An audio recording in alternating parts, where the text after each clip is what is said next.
मैंने पूरी परंपरा पुरानी भी सब बता चुका हूं आपको। अब माननीय मंत्री जी ने भी ये बता दिया है कि जेपीसी इसके लिए गठन होगी। ऐसा माननीय मंत्री जी ने कि एक मिनट, उस समय जेपीसी के समय व्यापक चर्चा होगी और सब दल के सदस्य होंगे, उसमें डिटेल चर्चा होगी और उसके बाद जब बिल आएगा उस समय आपको व्यापक चर्चा, आप जितने समय चाहोगे उतना घंटे आपको व्यापक चर्चा दी जाएगी, पूरा समय दिया जाएगा, सबके दल के सदस्यों को समय दिया जाएगा। ये मैं आपसे कह सकता हूं कि उस समय जब इस बिल पे लाएगा तो पूरी डिटेल चर्चा होगी सभी माननीय सदस्यों को। जितने दिन आप चर्चा जाएंगे उतने दिन से आपको चर्चा का समय दिया जाएगा। मैं माननीय मंत्री जी से आग्रह करता हूं अपनी बात रखें, मैं सबको मौका दूँ। धन्यवाद अध्यक्ष जी। अभी जो माननीय सदस्यों ने इस बिल के इंट्रोडक्शन पे अपनी आपत्ति उठाई है, जो विशेष रूप से लेजिस्लेटिव कॉम्पिटेंस से संबंधित है, मैं मेरी बात ज़्यादातर लेजिस्लेटिव कॉम्पिटेंसी के विषय पे ही रखना चाहता हूं। माननीय सदस्यों द्वारा rules of procedure and conduct of business in Lok Sabha के रूल 72 में वर्णित procedure when introduction of A bill opposed, इसके तहत जो आपत्तियां उठाई गई है वो उसके बारे में मैं कुछ बातें माननीय सदन में कहना चाहता हूं। सर, एक विषय आया कि एक समय ये विषय आया कि आर्टिकल 368 का ये उल्लंघन करता है। माननीय अध्यक्ष जी, आर्टिकल 368 संविधान में जो संशोधन करने की प्रक्रिया है उसके बारे में बताता है, संसद को शक्ति देता है। तो ऐसा तो है नहीं कि 368 संविधान में ही लिखा हुआ है। प्लीज माननीय सदस्य। के बाद एक विषय आया कि संविधान का अनुच्छेद 3 to 7 है, ये सदन को विधानमंडलों के चुनाव के संबंध में प्रावधान करने का जो अधिकार देता है, उसके बारे में आप क्या कहना चाहते हो? तो मैं ये कहना चाह रहा हूं कि संविधान का अनुच्छेद 327 संसद को पार्लियामेंट को अधिकार देता है, विधानमंडलों के चुनाव के संबंध में प्रावधान करने का अधिकार देता है। इसमें कहा गया है कि संविधान के प्रावधानों के अधीन संसद समय समय पर कानून द्वारा संसद के किसी भी सदन या विधानमंडल के किसी भी सदन के चुनाव से संबंधित सभी मामलों के संबंध में प्रावधान कर सकती है। Sir, it is a constitutional provision. मैं वही बता रहा हूं। किसी राज्य की मतदाता सूची की तैयारी, निर्वाचन क्षेत्रों का परिसीमन और ऐसे सदन या सदनों के उचित गठन को सुनिश्चित करने के लिए आवश्यक अन्य सभी मामले इसमें शामिल हैं। एक साथ चुनाव के उद्देश्य से संवैधानिक संशोधन अधिक सुव्यवस्थित चुनावी प्रक्रिया की आवश्यकता के साथ संघीय स्वायत्तता को संतुलित कर सकते हैं। इस प्रकार अनुच्छेद 83 संसद के सदनों की अवधि और 172 राज्यों के विधानमंडलों की अवधि में संशोधन करके चुनाव को एक कानूनी ढांचे के भीतर सिंक्रोनाइज किया जा सकता है, जो संसदीय संप्रभुता को बरकरार रखता है। क्या राज्य सरकारों की स्वायत्तता, ये विषय ये भी आया, ऑटोनॉमी। संविधान अध्यक्ष जी, संविधान के 7th शेड्यूल्ड के यूनियन लिस्ट एंट्री नंबर 72, उसमें लिखा हुआ है election to parliament, to the legislature of states and to the offices of president and vice president the election commission के अनुसार केंद्र सरकार को शक्ति प्रदान करता है।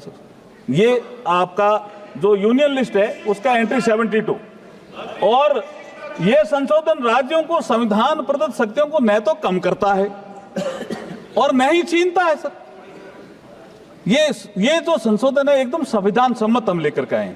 अब एक विषय आया बेसिक स्ट्रक्चर का, इसमें 2 मिनट में बोलना चाहता हूं। बेसिक स्ट्रक्चर पे सर्वोच्च न्यायालय ने, माननीय सर्वोच्च न्यायालय ने केशवानंद भारती केस में 1973 में इस फेडरल स्ट्रक्चर के बारे में बात की है।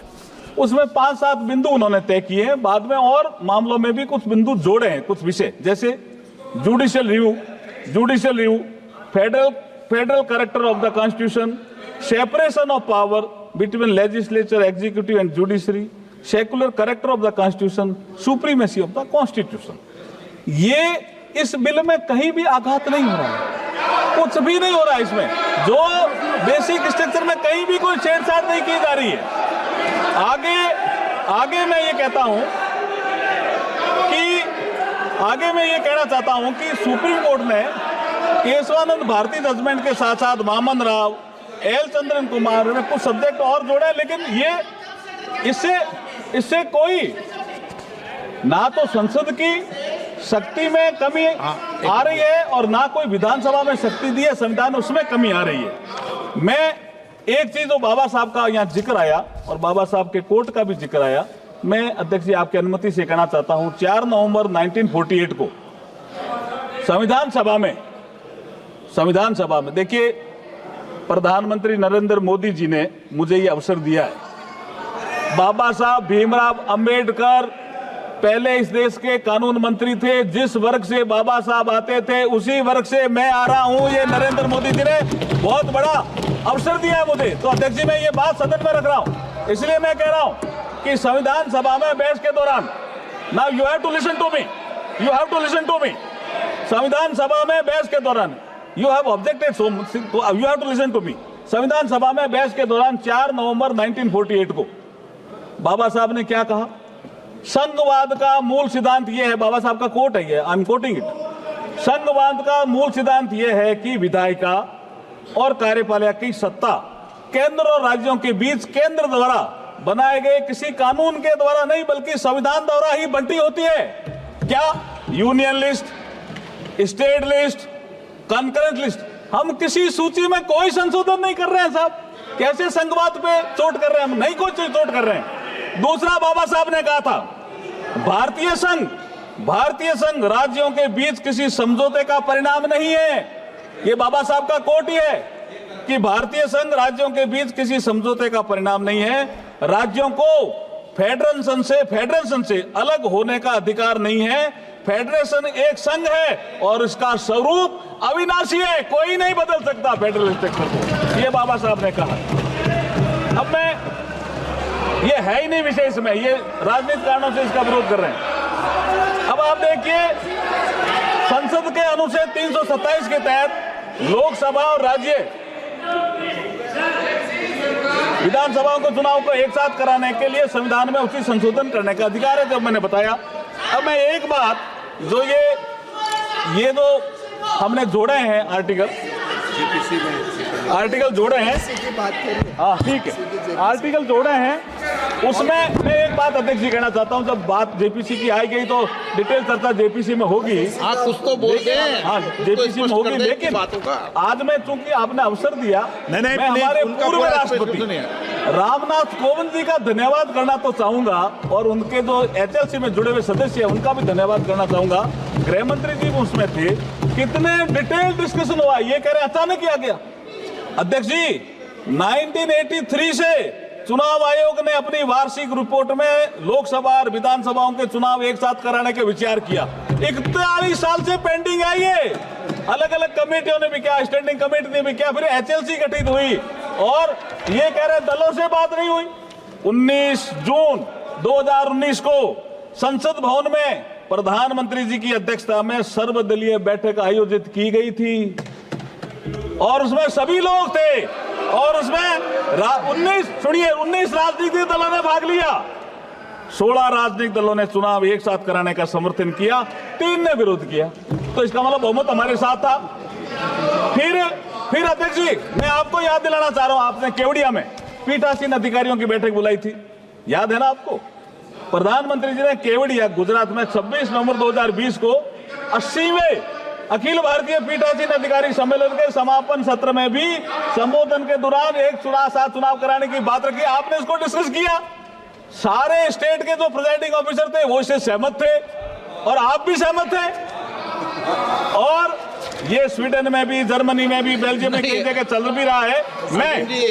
मैं अब जेपीसी पे आ रहा हूं, लेकिन उससे पहले एक बात तो कहना चाहूंगा सर।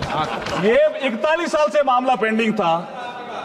हमारा जो नेता है नरेंद्र मोदी जी, उसके बारे में एक बात तो कहना चाहूंगा कि जो 41 साल से मामला पेंडिंग था, किसी ने ध्यान नहीं दिया, और नरेंद्र मोदी जी ने ध्यान दिया, क्या कहा? जो निर्णय लेता है सदा, जो निर्णय लेता है सदा देश की खातिर जग में, साहस से करता दूर सदा, जो भी बाता आदि मग में। मग का मतलब है ये मार्ग है, ये इलेक्शन का एक प्रोसेस था, चक्र टूट गया साहब 71 में, तो बाधा आ गई। जो निर्णय लेता है सदा देश हित की खातिर जग में, साहस से करता दूर सदा, जो भी बाता आती जग में, अपना सर्वस्व लगा कर भी अपना कर्तव्य निभाता है। जो नेता दूरदर्शी होता है वही इतिहास बनाता है। आज इतिहास बनाने का अवसर आया है, मैं जेपीसी में भेजने का भी प्रस्ताव करता हूं, और अगर आपकी अनुमति हो कि वे दोनों item I introduce the bill also, both item number 18 और आइटम नंबर 19। प्रश्न ये है कि हाँ डिवीजन देंगे प्लीज, हाँ देंगे डिवीजन, डिवीजन का समय तो आने दो। माननीय सदस्य, आप वरिष्ठ सदस्य हो, प्लीज।